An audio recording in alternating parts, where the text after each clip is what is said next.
Hey, what's up guys, it's the Director. I'm really excited to bring you guys another tile guide. My previous tile guides were Avalanche Village, also known as the Deep Snow Zone, and Lazy Tree Nursing Home, also referred to as the Treehouse Zone. This tile guide is going to be going over On the Rock Shipping Co., or more commonly known as the Shipping Container Zone. If you haven't already, please like and subscribe and turn on your notifications for my channel, because you do not want to miss out on the loot routes and strategies for this series. Without further ado, let's go ahead and jump into this tile. This tile has two spawns. The first spawn is Cave Spawn, where you can obviously tell that you spawned in a cave. The next we're going to call Non-Cave Spawn. Today Silent and Slick are going to be helping me, giving me their aggressive and passive routes for each spawn. This first route is Slick's aggressive route from Non-Cave Spawn. He grabs 2 trees when he spawns and heads up the hill to his right, where there's usually another tree. Then he can craft 3 arrows, giving him a total of 5. Jumping off to the left, there's a boom shroom that he can hit at an angle that'll bring him straight to the center of the zone near the electronic. If you head to the left of the platform, it's going to give you a view of Cave Spawn. Typically, you're going to see red rings if you have another person in the zone and they decide to stay.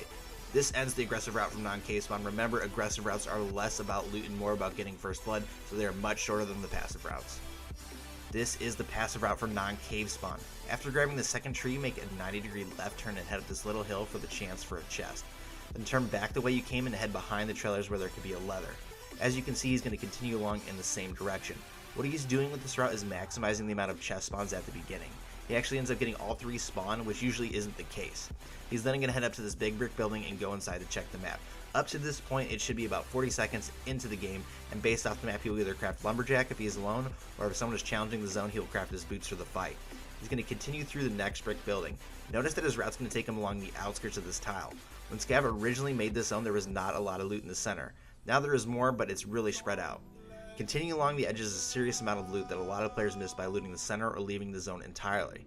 The passive route ends at the next brick building that has another map, because at this point you can either decide to fight, continue looting to the edge, or leave the zone entirely.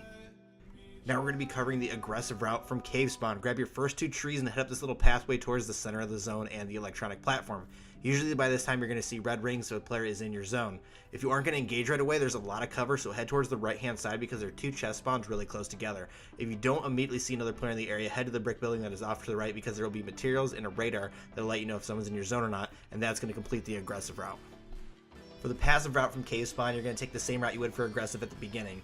Head up the hill to the left after you grabbed your 2 trees, but instead of heading towards the electronic platform and heading to the right, instead you're going to go left after passing a large pile of shipping containers. Hug the wall to the left until you end up with a shipping container that can have a radar. Since you're playing passively, you will head into the cave that has sort of a back entrance and have some loot. You will have almost gotten back to spawn with this part of the route. After looting the back of the cave, you're going to turn around and head out the way you came in. Again, very similar to Slick's passive route, you'll be looting the edge of the tile. The passive route from Non-Cave Spawn will actually intersect with the one from Cave Spawn. You're just looting the edge of the map in reverse. The middle of the zone does have loot and chests, but they're very spread out, so looting the edge is a little easier. This is going to end the passive route. This next part of the guide is going to cover spots that you can use to your advantage in a fight or take cover at mid to late game. This first spot is known as the Cubby spot because there's only one entrance. It's located at the edge of the zone and part of the caves. This spot's mainly for hiding, so just make sure you have enough materials to glide out or power leap or teleport. No one will look back there for you unless they saw you run in there. The next spot is located on the passive route from Cave Spawn. For the sake of naming it, we're going to call it the waiting room. That first radar that you can get on the passive route is great because there's a lot of cover and of course the radar. You can push out while maintaining high ground towards the middle to attack opponents from a distance, or if you're being chased you can go the opposite direction towards the edge and boom shroom away. Any of the mountains surrounding the shipping containers are a great place to sit and see the zone. High ground in any fight will give you an advantage because it's your choice to peek or sit back and see enemies positioning. One great spot that not many people know of is the crane. The easiest way to get on top of it is to teleport on top from below it. One big tip for this zone is that all the brick buildings that have those metal bars can be shot through, so don't think you have to expose yourself to actually get a shot on your opponent.